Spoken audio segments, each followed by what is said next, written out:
Ang mabuting balita ng Panginoon, ayon kay San Lucas,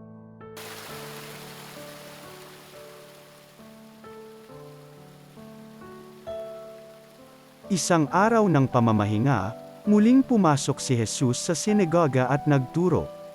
May isang lalaki roong tuyot ang kanang kamay.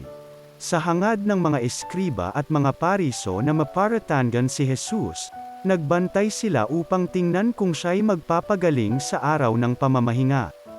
Subalit batid ni Jesus ang kanilang mga iniisip, kaya't sinabi niya sa lalaking tuyot ang kamay, "Halika rito sa unahan."